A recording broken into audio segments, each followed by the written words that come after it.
lo que vamos a responder hoy es ¿qué nos diferencia verdaderamente a nosotros como hijos de Dios? Nos diferencian simplemente estas cosas, el saber verdades, el conocer verdades, el decir verdades o el defender verdades, o hay algo más. Y bueno, hoy vamos a responder estas preguntas que son, en realidad se resumen en una sola, pero vamos a llegar a una conclusión y vamos a ver por medio de la palabra varios pasajes.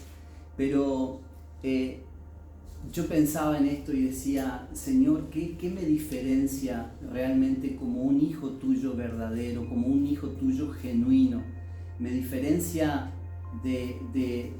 el hecho de que yo sepa verdades, el hecho de que yo defienda ciertas verdades, que crea ciertas verdades, y aunque sean verdades muy acertadas, aunque estén plasmadas en las escrituras, me diferencia realmente esto como un hijo de Dios, o esto es lo que vos querés de mí como un hijo tuyo, que sepa, que conozca, que defienda verdades bíblicas. Y yo quiero contarles un poco algunas anécdotas que, bueno, acá está mi suegra, que no me va a dejar mentir, mi esposa también, porque ellos fueron colaboradores ahí, que estuvieron en todos los años que tuvimos la librería Peniel. Bueno, los que no saben, creo que todos lo saben, tuvimos 15 años una librería cristiana, la librería Peniel, y ustedes saben que en la librería vimos muchos patrones comunes de las personas o de los cristianos en general, porque a la librería venían personas de todas las congregaciones, y una de las preguntas más recurrentes y más comunes, y Suegra seguramente lo va a confirmar, es lo primero que nos preguntaban cuando entraban: ¿y esto de qué iglesia es? O sea, nos preguntaban la librería de qué iglesia era.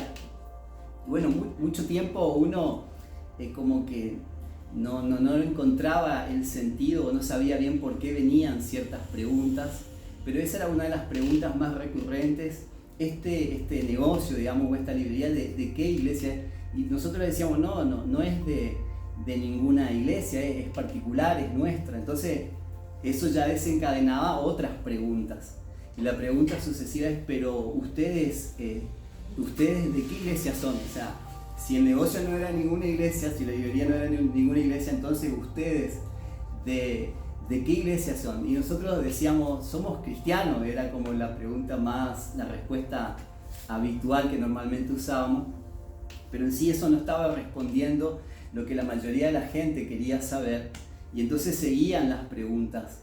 Sí, pero ¿a qué denominación pertenecen ustedes? Y bueno, decían, no, nosotros, si te referís a dónde nos congregamos en tal lugar. Ah, entonces ustedes son bautistas, como poniéndonos digamos, en un lugar y diciendo, no, bueno, nosotros somos pentecostales, yo soy pentecostal o yo soy luterano. Siempre era como posicionar a las personas, o posicionarnos en un lugar, como en una vereda de enfrente, pero en realidad con el tiempo vimos que esas preguntas en sí tenían un fundamento detrás, y era de que muchas de esas personas que tal vez leían el mismo libro, la misma Biblia, nosotros de hecho vendíamos Biblias, y quizás haya diferentes versiones, pero en sí es la misma palabra, la misma esencia, el mismo mensaje,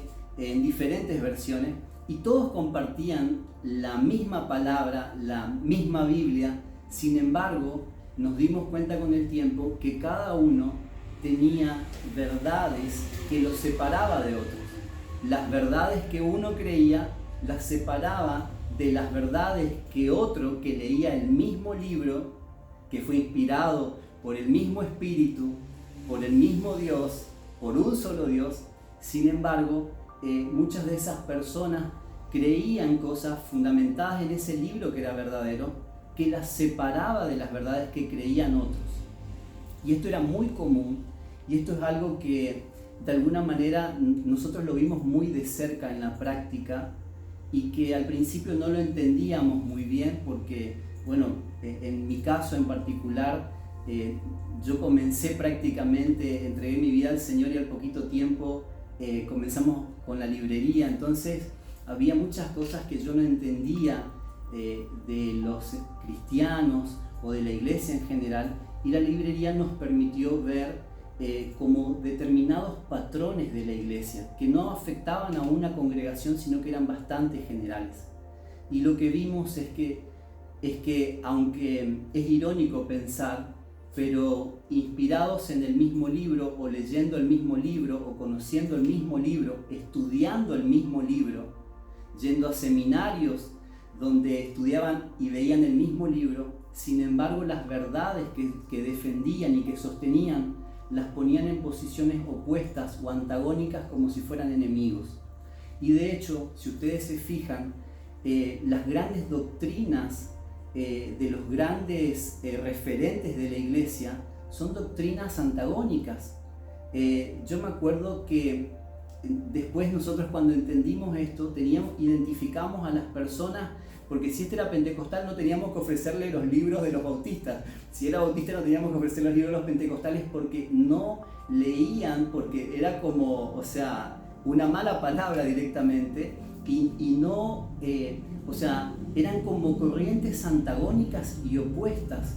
Y es totalmente ilógico pensar que estudiando el mismo libro, que aprendiendo del mismo libro, aprendiendo las mismas verdades, esas verdades nos sitúen en situaciones antagónicas. Pero esto es una realidad y que todavía se sigue viviendo. Y yo, ¿por qué, digamos, menciono esto? ¿Por qué me acordaba de todo esto?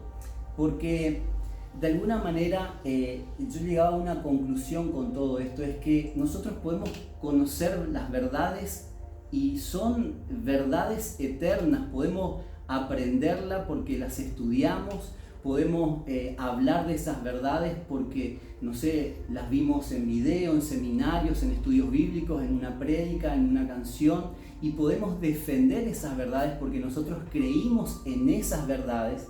Pero sin embargo, a pesar de conocer, a pesar de hablar de esas verdades y a pesar de defender esas verdades, nosotros podemos no tener la esencia que inspiró la verdad y podemos no ser verdaderos.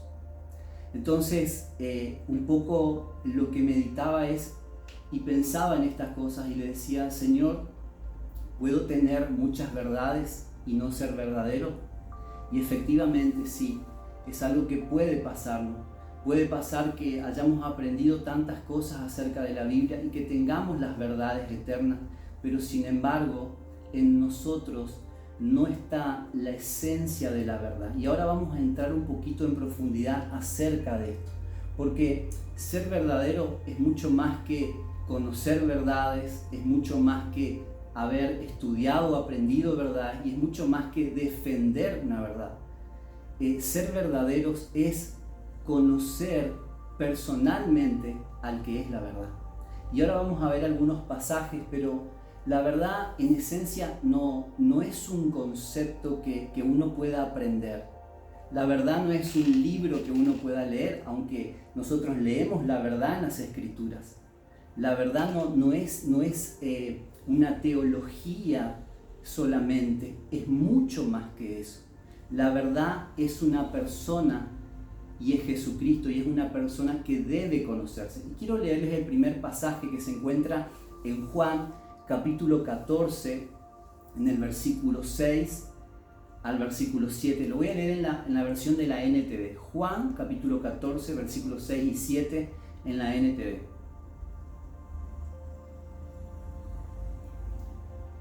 Fíjense lo que dice. Dice: Jesús le contestó: yo soy el camino, la verdad y la vida. Nadie puede ir al Padre sino por medio de mí. Y dice: si ustedes realmente me conocieran, también sabrían quién es mi Padre. Y de ahora en adelante, dice, ya lo conocen y lo han visto. ¿Por qué? Porque Jesús les estaba diciendo: la verdad no es un concepto, no es un libro de historia, no es lo que solamente dijeron los profetas. La verdad es una persona y la verdad estaba constituida en Jesús. Entonces dijo, el que me ha visto a mí, ha visto la verdad. El que me ha visto a mí, ha visto al Padre. Pero quiero leerles otro pasaje que se encuentra en Juan también, pero en el capítulo 8, en el versículo 32. Es un pasaje muy conocido. Voy a leer en la PDT, pero en realidad todas las versiones dicen lo mismo. Juan capítulo 8, versículo 32, en la PDT, y dice así: y conocerán la verdad, y la verdad los hará libres. Conocerán la verdad, y la verdad los hará libres. Pero esta palabra conocer no es una palabra conocer en un sentido teológico, digamos. Se trata de una relación íntima, de conocer en forma profunda a una persona, y esa persona es Jesucristo. Se trata de conocerlo por medio del Espíritu Santo, y nosotros ya hablamos de esto, no vamos a repetirlo, pero como los discípulos que no solo conocieron a Jesús en persona, sino los que conocieron a Jesús por medio del Espíritu y pudieron conocerlo profundamente. Pero conocerán la verdad y la verdad los hará libres, porque conocer la verdad no se trata de saber en el sentido de tener un conocimiento intelectual, sino que se trata de una revelación de una persona, de un conocimiento personal por experiencia. Ahora, quiero leerles un poquito lo que es el último capítulo de la historia de Job. Está en el libro de Job, en el capítulo 42.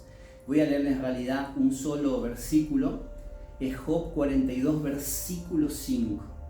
Muchos ya los escuchamos, yo le voy a leer en la versión de la NTV, y fíjense lo que dice.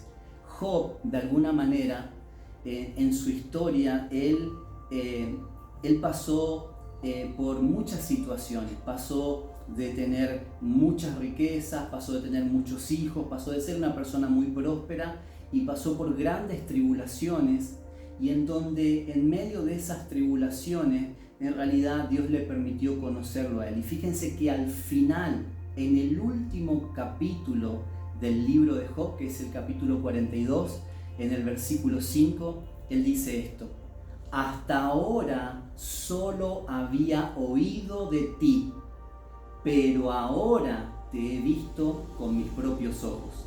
Hasta ahora solo había oído de ti, pero ahora te he visto con mis propios ojos. ¿Qué era lo que veníamos compartiendo que los discípulos de la iglesia primitiva hacían? Lo que hemos visto, lo que hemos oído, lo que hemos contemplado, lo que hemos palpado con nuestras propias manos, de esto les anunciamos.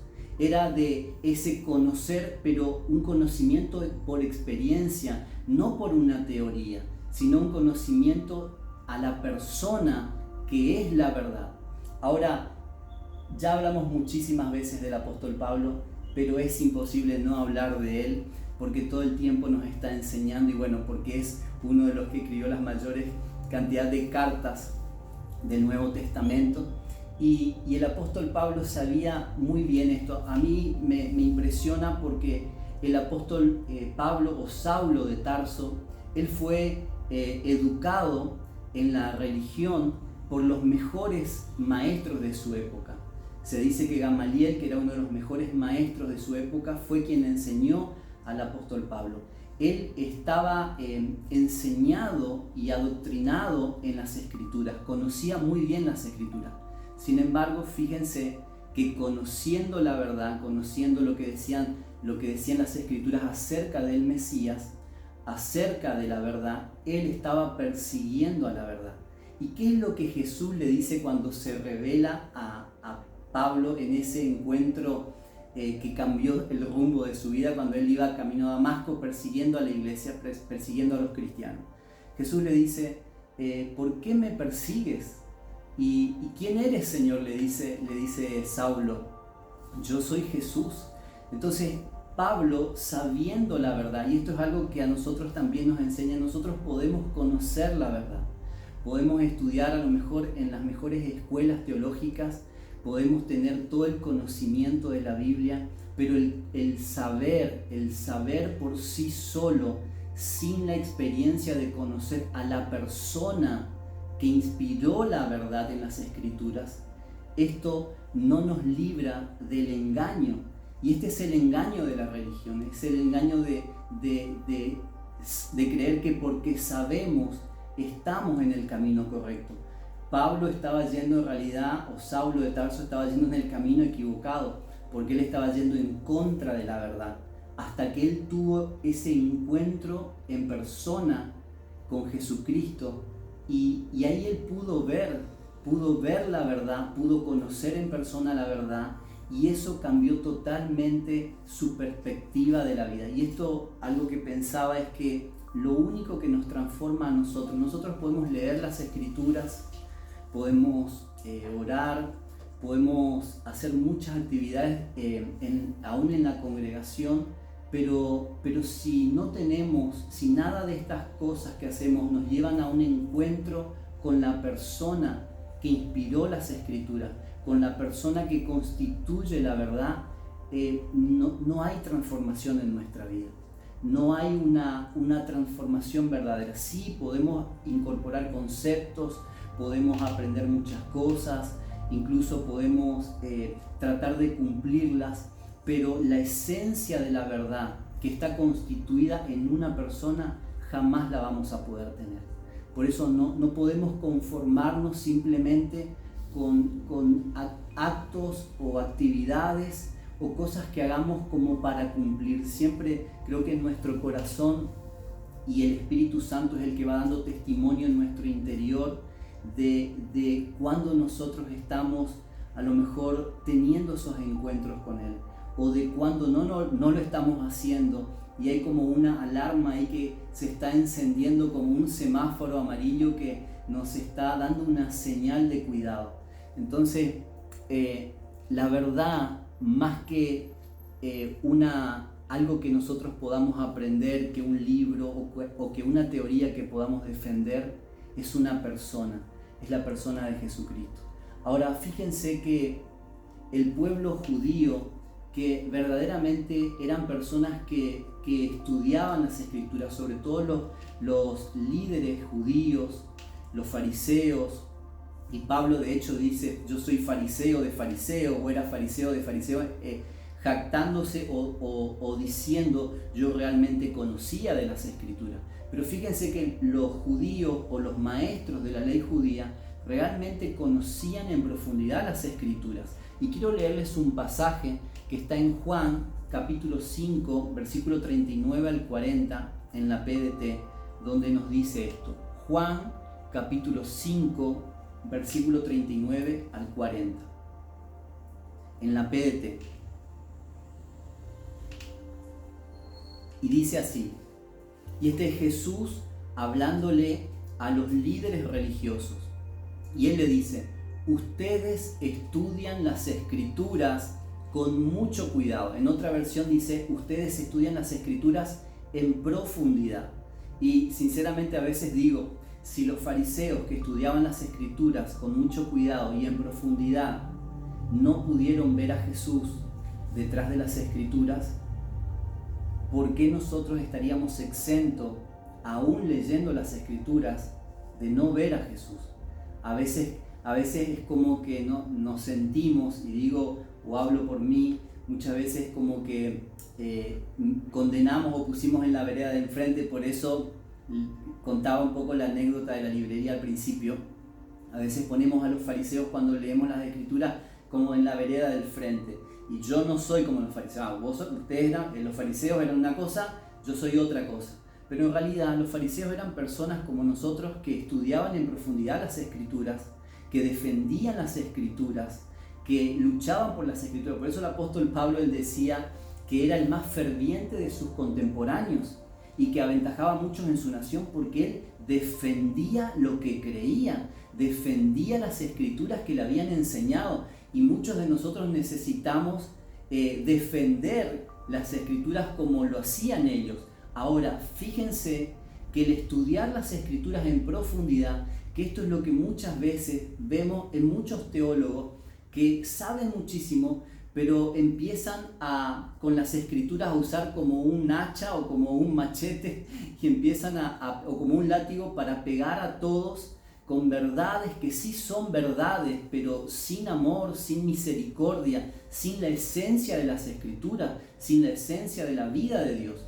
Pero fíjense, y acá esto es para que nosotros podamos analizar y podamos a la luz de las escrituras y también en nuestro tiempo de oración, pedir al Espíritu Santo que nos muestre esas zonas ocultas. ¿Se acuerdan que habíamos hablado de las zonas que nos eran ocultas? Y cómo David oraba diciendo: Señor, aún líbrame de los pecados que me son ocultos, porque claro, hay cosas que nosotros no podemos ver, pero que el Espíritu Santo sí puede revelarnos y puede ver en nosotros, aunque nosotros no lo veamos, aunque las personas que nos rodean tampoco lo vean, pero Él sí tiene la capacidad de mostrarnos esas zonas que son ocultas y que nosotros no podemos ver. Y los fariseos estudiaban las escrituras en profundidad. Y fíjense lo que dice, sigo leyendo el pasaje, dice: ustedes estudian con mucho cuidado las escrituras porque piensan que las escrituras les darán vida eterna, pues esas mismas escrituras son las que dan testimonio de mí, les estaba diciendo Jesús. Pero ustedes no quieren venir a mí para tener esa vida. Nosotros podemos leer las escrituras como una información para conocer acerca de Dios. Podemos creer que en esas escrituras hay vida, hay poder, pero si nosotros verdaderamente no vamos a la persona para tener encuentros con esa persona que inspiró las escrituras, con esa persona que es la verdad, nosotros vamos a ser muy buenas personas con muchas verdades, quizás defendiendo verdades, sosteniendo verdades, hablando verdades, diciendo verdades, pero quizá, muy probablemente, la verdad no se constituya en nosotros, la verdad no se forme en nosotros como una sustancia, como una esencia que sostiene nuestra vida interior. Y yo ya lo dije, pero lo remarqué acá como con mayúsculas: el poder de transformación en nuestras vidas está en conocer personalmente al que es la verdad. Nosotros podemos hacer seminarios, podemos ver videos. Yo me acuerdo que cuando teníamos la librería teníamos acceso a cientos y miles de libros. Y para el que le gustan los libros, literalmente, y esto nos pasaba cuando íbamos a comprar los libros al distribuidor, al importador, íbamos con esos carros de supermercados grandes así, y empezábamos a cargar los libros.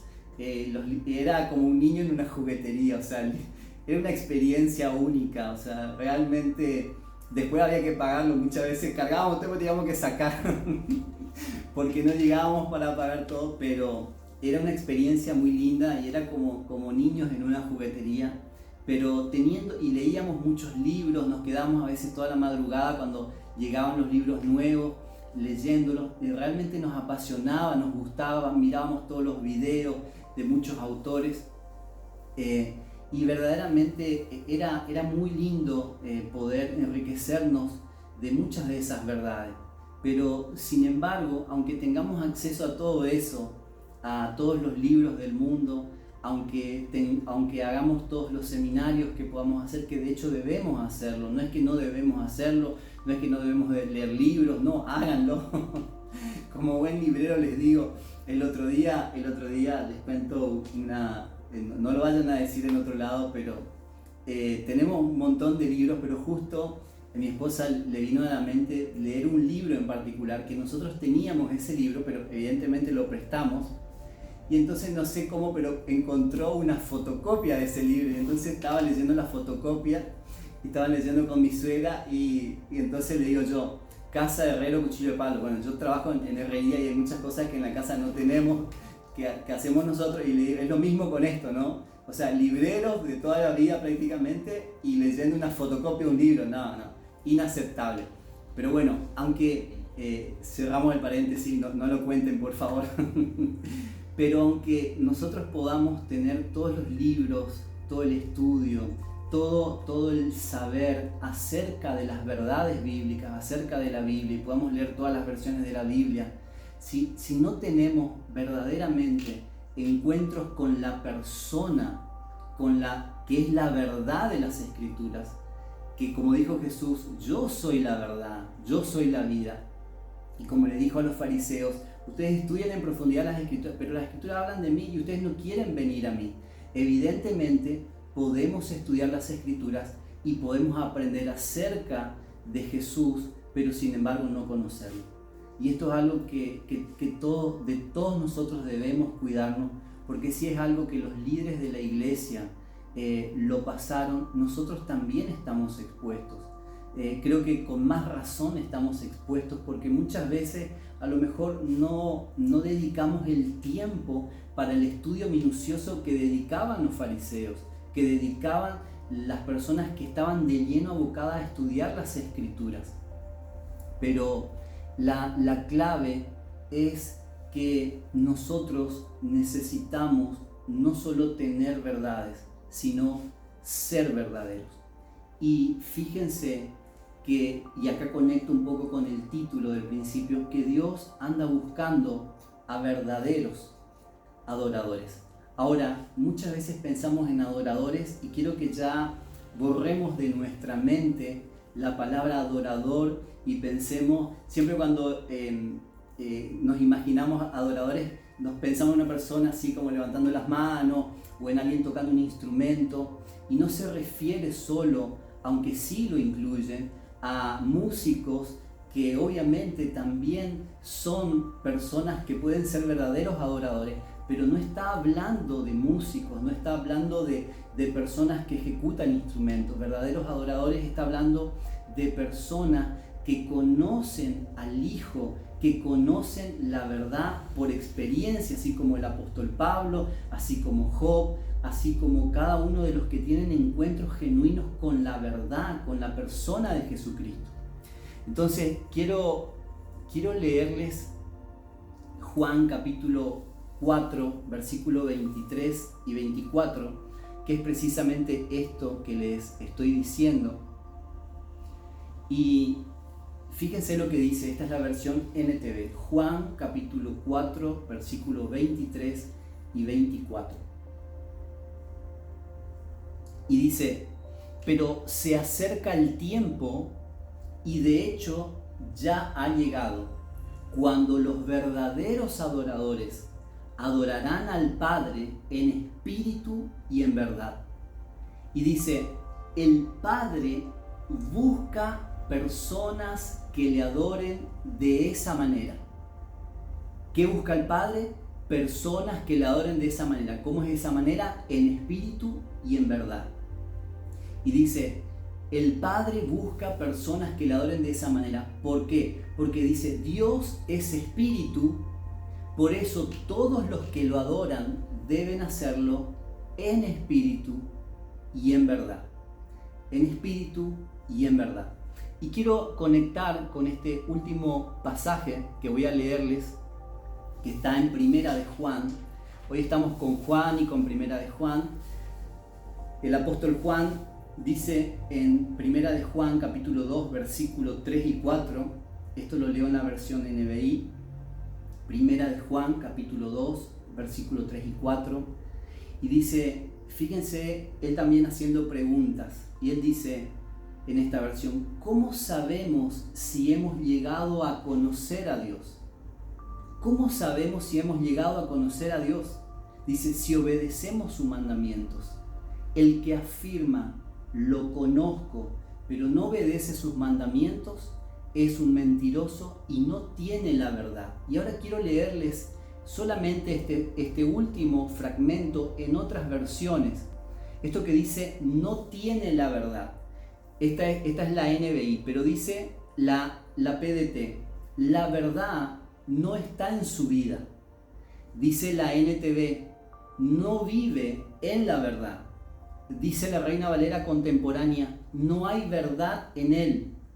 Y dice la Nueva Biblia de las Américas, la verdad no está en él. Son todos sinónimos o expresiones similares, pero todas estas versiones apuntan a una constitución interna de la verdad, a algo que se forma internamente dentro nuestro. O sea, no algo que está afuera, no algo que se dice, no algo que se hace, no algo que es externo, sino algo que es interno, algo que se formó internamente. Dice, no vive la verdad en él, no está la verdad en su vida, no hay verdad en él, no tiene la verdad. Está hablando de algo interno que se va formando dentro de nuestras vidas, y bueno, nosotros ahora creo que más que nunca es más fácil poder visualizarlo, porque tenemos a María Paz y a Caleb que están creciendo de una manera acelerada. Siempre en los bebés es como que uno puede ver, no sé, no lo ve una semana o dos y ya lo ve, parece que creció como medio metro o que creció 1 o 2 kilos más, y es más fácil ver el crecimiento, y ese crecimiento está sostenido por lo que ellos están comiendo, por lo que se están alimentando. Y las mamás y los papás que están acá, que no, ellos son más conscientes que nosotros de esto, de que están cuidando minuciosamente la comida que le dan. No le dan cualquier comida, o sea, están cuidando en detalle cada cosa que comen, están dándole a probar nuevas cosas, pero siempre saludable, una comida que los nutra, que los alimente, que los fortalezca, que sea saludable, y de esa manera están creciendo. Bueno, la vida de Cristo en nosotros, para transformar nuestro ser interior en esa verdad, viene por causa de lo que comemos, por causa de lo que comemos cada día, por causa de lo que vamos tomando cada día en nuestro espíritu, y nos vamos fortaleciendo, vamos creciendo y vamos desarrollándonos. Ahora, obviamente que esto no se ve naturalmente. Tal vez nos vemos y a lo sumo nos veremos más gordos naturalmente o más flacos, pero en sí la vida del espíritu no es algo que se pueda ver naturalmente. Sí se puede discernir por el espíritu, pero es una vida que se nutre por nuestra comunión con Él, por nuestra vida de relación con Él. Y saben, con esto ya termino y es el fin. Quiero contar un solo testimonio más, del cual me avergüenzo un poco, pero es la verdad, es lo que pasó, es lo que sucedió, y recordaba, porque es un ejemplo perfecto de esto que quiero decirles. Ustedes saben que hace muchos años,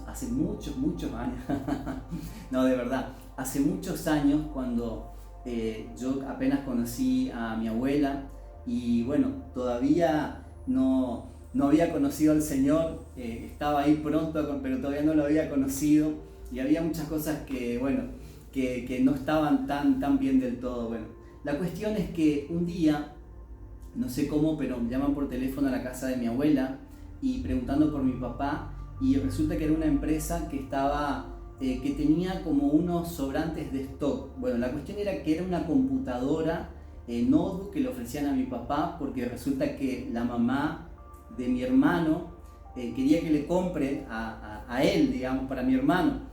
Bueno, la cuestión es que a mí me interesó, y bueno, era en el tiempo donde recién empezaban a salir las notebooks. La verdad, no conocíamos nada acerca de notebook, no había como ahora internet que uno googlea y ya ve todas las características, o pone videos en YouTube y dice cómo reconocer si algo es falso. Bueno, la cuestión es que todo pintaba como que era una súper oportunidad de comprar una mega computadora portátil, y resulta que esta gente dice, bueno, estamos acá cerca, estamos en el camión, justo estamos haciendo reparto, y bueno, quiero ver.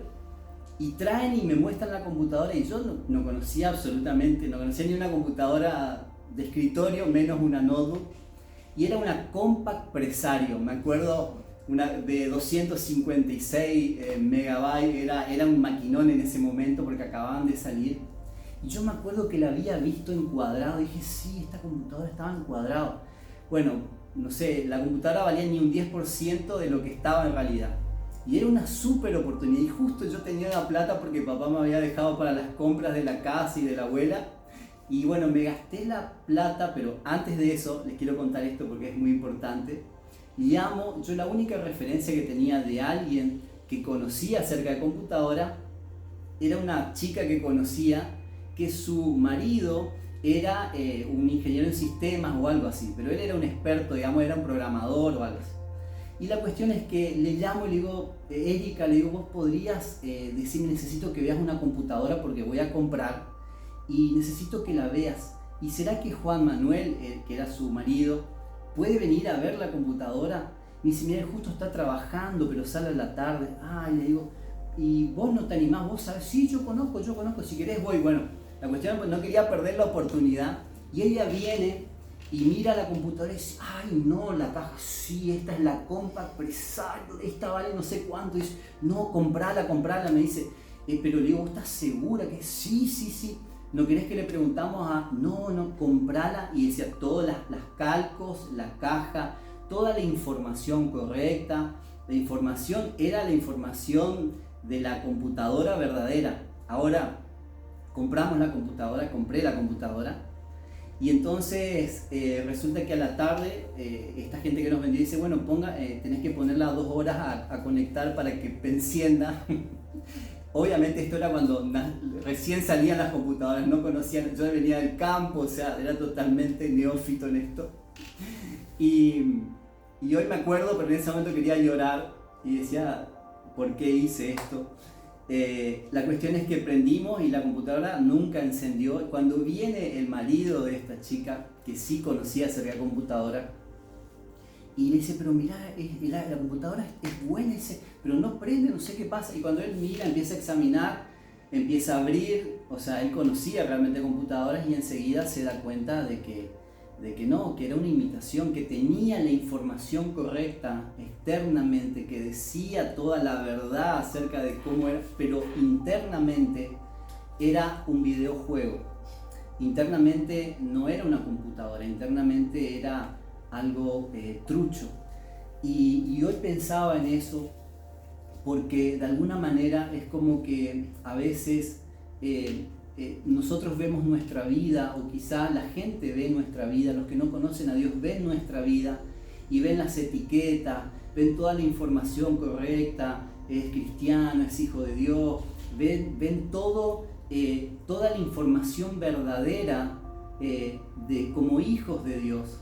Pero muchas veces en el uso, cuando tuvimos que usar esa computadora, nunca funcionó. Y muchas veces nos pasa que cuando no tenemos ese conocimiento de la persona, de la verdad, por una experiencia real, por encuentros genuinos con Él, no hay una constitución interna de esa verdad. No hay internamente los elementos que sostienen las verdades que sabemos muy bien. Y esto es algo que a todos nos pasa, y siempre, y no me voy a cansar de repetirlo, nunca usamos un mensaje para condenar a nadie, porque de hecho no lo hace, pero sí Dios nos confronta con su palabra. De hecho, yo mismo me sentía confrontado con su palabra cuando meditaba muchos de estos pasajes, porque muchas veces sabemos las Escrituras, podemos conocer en profundidad inclusive las Escrituras, o muchos mensajes, o muchas cosas acerca de la verdad, y tenemos la verdad, decimos la verdad, pero lo que nos falta es que esa verdad se vaya constituyendo en nosotros y que sea algo que sostenga verdaderamente nuestra vida interior. ¿Qué les parece si oramos? Y me gustaría que cada uno pueda, ahí en su corazón, que pueda preguntarle al Señor acerca de esta palabra.